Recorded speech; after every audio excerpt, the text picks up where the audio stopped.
Three Jewish filmmakers working on a documentary about far-flung Jewish communities in Africa have been detained for days by the Nigerian authorities, and they've been accused of aiding a separatist rebellion led by a Nigerian Jewish activist.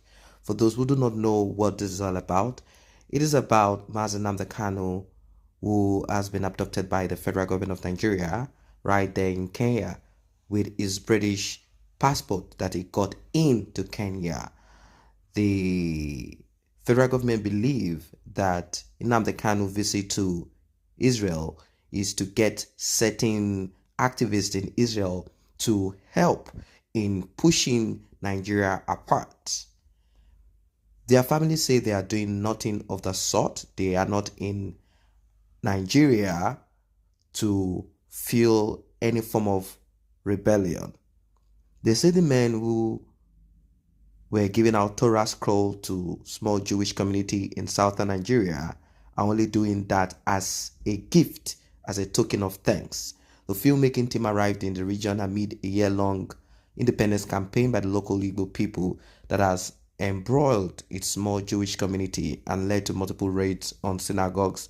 But the filmmakers have said repeatedly that they have no political agenda and only want to film a documentary on the country's Jews. Over time, the southeast of Nigeria, Igbos specifically, have claimed that they are from Israel. And a lot of scholars have argued about this. They asked them how they left the land of Israel and what route, that there must be an established route for you to have arrived in the southeast of Nigeria. Where did you what stream, what sea, what river, how did you come about it, where did you cross? And many of this have been asked several times, and till date there have been no response to it. But that is not the important thing, because we've all been mixed up together as human beings. We've all been mixed here and there. Is that you're mixed with certain other race or something?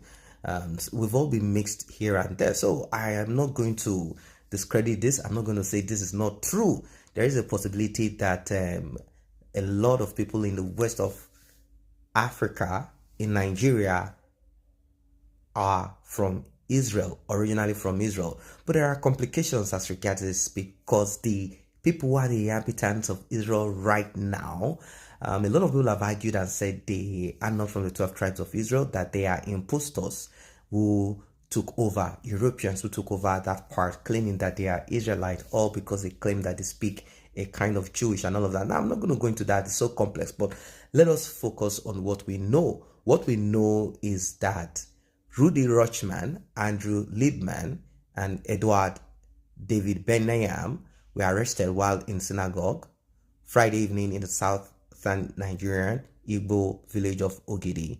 According to the Times of Israel, the filmmakers reportedly were taken to the Nigerian capital, Abuja, and have been held there.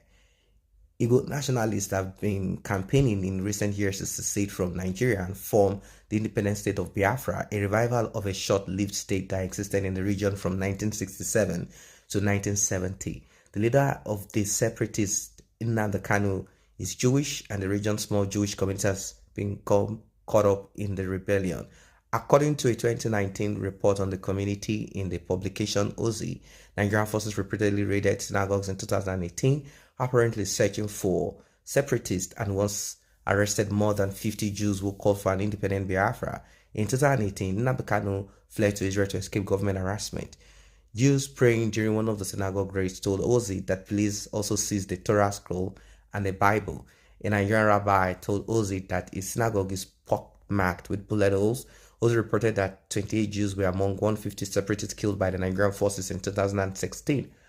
In Nigeria as a whole, Ozi reported that there are 10,000 Jews among a total population of more than 100 million people, a number that the publication said had doubled within the previous 5 years. A 2013 estimate by an earlier documentarian had estimated the number at 3,000. The filmmakers are in Nigeria to film We Were Never Lost, a documentary series about the most little-known African Jewish communities in Nigeria, Zimbabwe, Uganda, Ethiopia. Rochman, 27, the documentary host, 27 years of age, The documentary host is an Israeli activist who was the leader of the organization Students Supporting Israel while in college at Columbia University. So I think the Nigerian government, that they've done their homework somehow to realize that this young man that is leading the crew is actually an activist. Although his own activism has to do with Israel, but they see him as a troublemaker. Many of the Igbo Jews in Nigeria believe they are descendants or descended from Judaism, ancient 10 lost tribes. The Igbo people, who number more than 20 million in total, have maintained customs similar to Jewish rituals, among them circumcising their sons. Well, when you talk about circumcision is all over Africa anyway. I think the people who engage in circumcision as basically Arabs and brown skin, the more darker skin Africans. I don't think I've come across any African that is not circumcised, if even without the connection with any Judaism as as a religion. Africans are, I think, 99% circumcised. If I'm wrong, you can correct me about that. And recently, I think some of them have refrained from eating food such as pork in the southeast of Nigeria. Among the little group, they are beginning to do that naturally. I don't think that people of the southeast of Nigeria, Igbos particularly, don't eat pork. I know pork is something that Muslims do not eat. Then the other part is mourning their dead for 7 days, celebrating the new moon, and marrying under a canopy. These things are not necessarily, I think these are traditions that they find later copied, and they try to impute into whatever it is they do. We're all Africans, we're all in Nigeria, and we know culture. Some wonder if the word Igbo, which is sometimes spelled Igbo and pronounced Igbo, stems from the word Hebrew.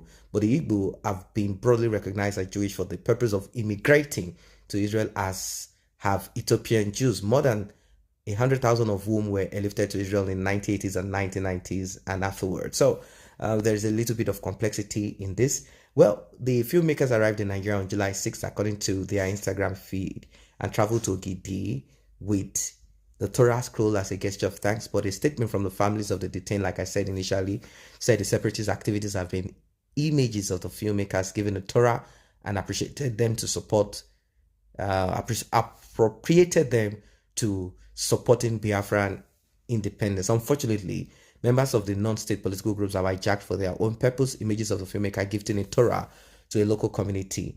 The statement said these individuals are distorting the intentions of the filmmakers in an effort to manufacture a connection to local political matters when no such connection exists. So they are simply saying, no, we are not part of secession, we are not part of that. But to the Nigerian government, if certain people try to affiliate themselves with some other powers out there like Israel, and saying that they are Jews, they are being persecuted, and all of those stories gets repeated again, to them that's like, it's something, to them it's a crime, because these people are just vampires. It's a terrible thing. In fact, in a nutshell, what we are repeating and saying is that this particular administration regime of Major General Muhammadu Buhari is just hell-bent on crushing Judeo-Christian nation.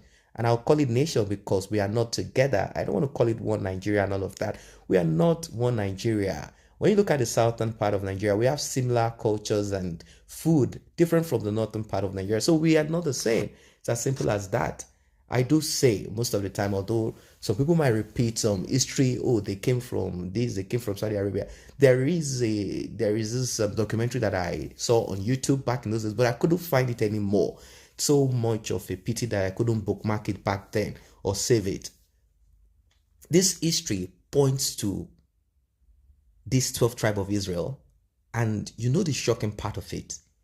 The history says that the 12th tribe of Israel had their own external, let's call them brothers. Do not forget that this name Israel came from Jacob. There were two brothers that Rebekah gave birth to, two children that Rebekah gave birth to. Do not forget that the other one too is also a family, even though his name is not Israel.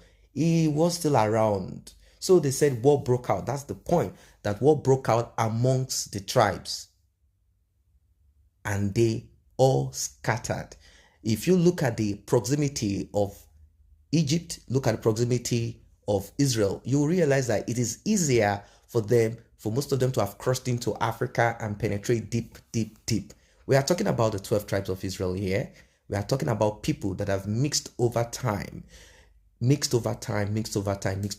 And since, it is more about God loves the world and gave his only begotten son, although Jews don't accept this, you know what I mean? So as it is, I don't think, because I think I thought about these things one time. I said, okay, what about this, our super prophets that say they see the end of the world, they see this and that? What about them inquiring, who are the children of Israel? Where are they located? What are the things to look into? But I think that God sees everyone as one. Yes. So maybe that might not be necessary, but that is what it is.